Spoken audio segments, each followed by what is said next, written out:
On est encore parti pour une saison catastrophique, les gars. On est encore parti pour une saison de M. Décevant. Décevant. City 3, United 0. C'est encore une correction. Qui sont les responsables? Les gars, moi je vous dirais 50-50. Il n'y avait que des responsables. Le coach était responsable, les joueurs étaient responsables. Je suis désolé, les gars. Ils sont tous fautifs. Donc on va débriefer tout cela dans cette vidéo. Nous allons discuter qu'est-ce qui allait pas, pourquoi Manchester United a sombré dans ce match-là. Donc, à tout de suite. Bon visionnage à vous.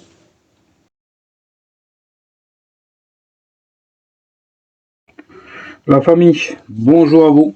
J'espère que tout va bien. J'espère que vous avez digéré cette défaite. Pour ma part, les gars, j'arrive pas. Encore une fois, c'est une réaction à chaud. C'est-à-dire, je viens de regarder le match et j'ai décidé de faire cette vidéo de débrief. Donc, on va d'abord parler de Bruno Fernandes, les gars. Bruno Fernandes, c'est un des responsables. Enfin, c'est pas tout à fait lui le responsable, en fait. C'est pas tout à fait lui le responsable, mais je vais m'expliquer. Bruno Fernandes, il n'est pas fait pour jouer dans le double pivot. Il suit pas. Il gagne pas les duels. Il n'a pas cette volume de jeu qu'on a besoin dans ce double pivot. Et je suis désolé, ça c'est Ruben Amorim le responsable, le fautif avec ça. C'est Ruben Amorim le fautif. Parce que c'est pas un système nouveau pour lui, c'est un système qu'il a déjà perfectionné avec le Sporting, qu'il a mis en place à Braga, qu'il a perfectionné au Sporting. C'est un système dont il a l'habitude. Et les profils qu'il avait justement à ce poste de double pivot là, c'est pas un profil comme Bruno Fernandes.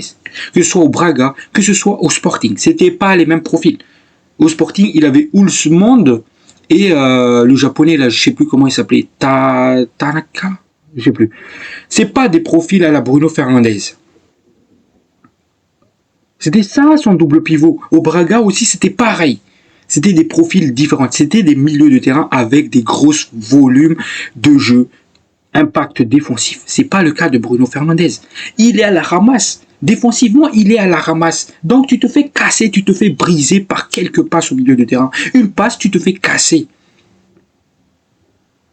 Parce qu'il n'y a pas d'alchimie. Bruno Fernandes, défensivement, c'est catastrophique. Que vous l'aimez ou pas, Bruno Fernandes, défensivement, c'est catastrophique. Il ne peut pas jouer dans ce double pivot. Et ça, c'est Ruben Amorim, le responsable. Pour moi, quand j'ai vu cette première mi-temps, les Bruno Fernandes, Amad Diallo, ils devaient sortir. Ils devaient sortir. Il y avait des solutions. Soit tu fais sortir Bruno Fernandes, tu mets Mainou. Soit tu fais sortir un Amad Diallo et tu replaces Bruno Fernandes plus haut pour faire entrer un Mainou. Il fallait faire quelque chose. Et non, Ruben Amorim, il vient, il aligne les mêmes trucs, les mêmes équipes, les mêmes 11 pour le deuxième mi-temps. Sachant qu'on se fait mener 1-0, les gars. Vous espérez vraiment qu'on allait faire le même coup que l'année dernière? Je suis désolé, Amad Diallo, il était transparent. Il a joué en 10, poste où on veut le voir jouer. Il était transparent. La seule occasion d'Amad dont je me souviens, c'était ce centre de Patrick Dorgu où il tentait un retourné. Pourquoi faire ce retourné? Elle sert à rien cette retournée. Regarde, même centre en deuxième mi-temps sur Brian Mbeumo, reprise de volée. Pourquoi tu tentes des gestes inutiles? Donc Amad Diallo, il doit se remettre en question, les gars. Depuis le début de la saison, Amad Diallo, il n'était pas bon. Il faut se dire les termes, il n'était pas bon. C'était face à Burnley où il était intéressant, mais sinon, depuis le début de saison, Amad, il n'était pas bon.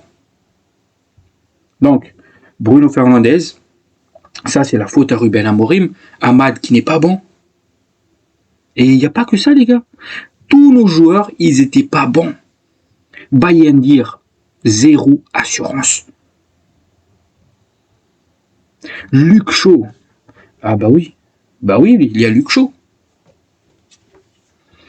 Vous savez c'est quoi la différence entre Luke Shaw et Martinez?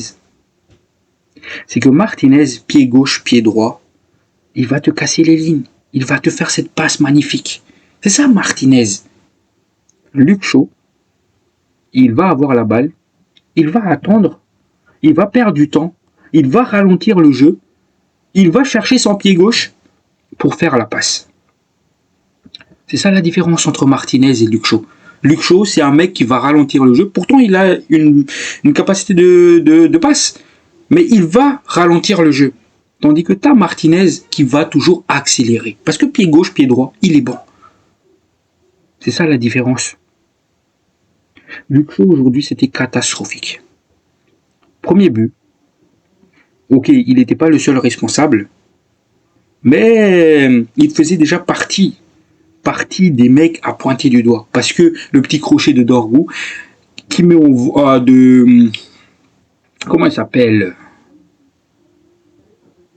Dorgu, non. Bref, le Belge là de City, son petit crochet, il met dans le vent Dorgu et Luke Shaw. Derrière, Luke Shaw qui revient, qui va sur Phil Foden, mais il y va pas à fond. Deuxième but, il y avait encore Luke Shaw dedans. Et le troisième but, l'erreur de communication entre Ugarte et Luke Shaw. Les gars, au haut niveau, t'as pas le droit de faire ce genre de choses. Luke Shaw, pour moi, c'était vraiment catastrophique dans ce match-là. Il y a trop de choses qui me plaisaient pas. Le fait qu'il ralentisse le jeu, le fait qu'il rate des passes simples, le fait que il faisait toujours partie des coupables sur les 3 buts. Voilà. Mais, comme je l'ai dit tout à l'heure, il n'y a pas que ça comme responsable. Il y a les joueurs qui sont responsables. Luke Shaw, Ugarte. Ah, les gars, on va parler de Ugarte. Qu'est-ce qu'il m'a énervé. Ugarte, il joue trop la sécurité. À un moment donné, en deuxième mi-temps, où on ressortait d'un corner offensif, donc il y a Ugarte qui touche la balle, il y a Bruno Fernandes qui recule. Il n'y avait que Erling Haaland qui allait presser du coup. Il fallait juste glisser la balle à Bruno Fernandes. Non, il va repasser par Bayendir. Du coup, on perd quasiment 30 mètres. Ce genre d'action-là de Ugarte, ça me saoule. Ugarte, c'est pas un mec qui va jouer vers l'avant. Et c'est ça que j'aime pas. Au bout d'un moment, il faut qu'il prenne les risques. Et ça, c'est quelque chose que, par exemple, en Casemiro, il va faire très très bien. Et ça commence à m'énerver. Et surtout, des fois, je me dis, est-ce qu'il est pas un peu bête, ce gars-là? Par exemple, sur l'erreur de communication entre Luke Shaw et lui, pour la 3e but. Je suis désolé, Ugarte, qu'est-ce que tu voulais faire?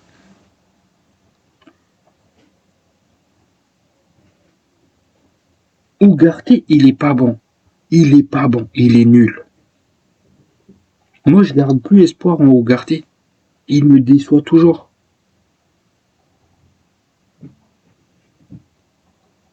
C'est pour cela que je me dis, il faut peut-être, je sais pas, faire jouer Licha quand il va revenir au milieu de terrain, Sékou Kouné, je sais pas, il faut tenter quelque chose. Mais voilà. Encore une fois, les joueurs étaient responsables. Pourquoi? Parce que je veux bien que Bayendir veut dégager la balle pour aller chercher Sesko. Sesko qui va justement jouer en point d'appui, en pivot. Il le fait très très bien dans ce match-là. Mais si derrière il fait sa déviation et que personne sur les seconds ballons, ben on perd la possession. C'est ce qui s'est passé dans ce match-là. C'est que Bayendir, il va dégager la balle. Sesko, il va s'imposer. Il va dévier la balle. Il va l'envoyer sur l'adversaire. Enfin, sur ses coéquipiers. Mais ses coéquipiers derrière, ils font pas l'effort. Ils font pas l'effort pour récupérer la balle. Ils sont pas sur les seconds ballons. Les duels étaient perdus. On n'avait pas faim. Les joueurs n'avaient pas faim. Ils n'avaient pas d'envie. Ils n'ont pas cet esprit de revanche par rapport à la saison qu'on vient de faire catastrophique. Ils n'ont pas cet esprit de revanchard. Et ça, c'est quelque chose qui me saoule énormément. Donc oui, pour moi, les joueurs étaient responsables, mais aussi Ruben Amorim. Comme je l'ai dit tout à l'heure, Ruben Amorim, il a fait des choix catastrophiques. Des choix catastrophiques. Tout d'abord, les Muntz. Pourquoi il n'était pas titulaire? Pourquoi il n'était pas titulaire? On a un gardien, Bayandir, qui n'était pas rassurant depuis le début de la saison. Tu continues à le faire jouer.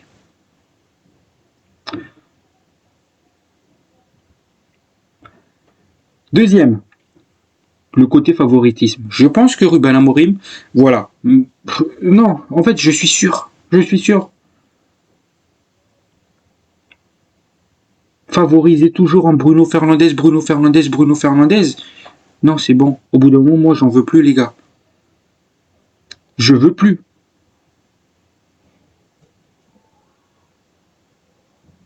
Donc voilà. Franchement, les gars, c'est vraiment un match de M. Ce qui m'inquiète en plus, c'est qu'il y a Chelsea derrière. Entre un coach qui n'apprenne pas de ses erreurs, entre les joueurs qui n'apprennent pas de leurs erreurs, je ne sais pas où est-ce qu'on va y aller. Moi, les gars, je veux une garantie. Si on va changer de coach, est-ce qu'il y a un garantie comme quoi il ne va pas favoriser un Bruno Fernandes? Je veux cette garantie-là, si on va vraiment changer de coach.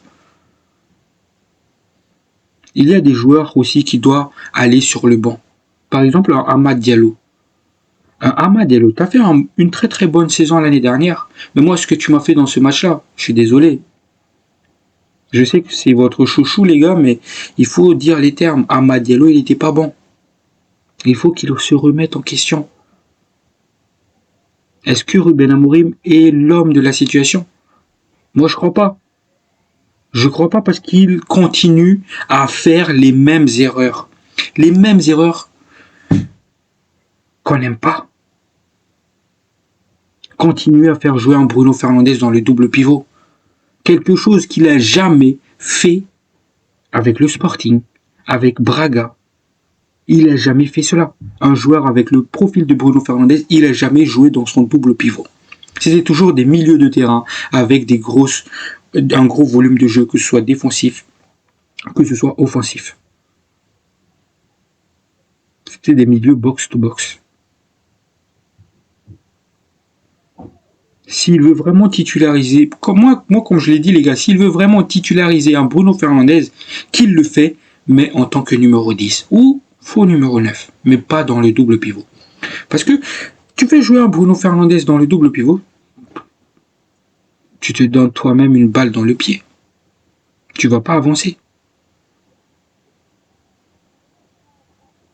Quand le match, il va y avoir beaucoup d'impact, beaucoup de duels, Bruno Fernandes, il va être absent dans le milieu de terrain. Comme aujourd'hui.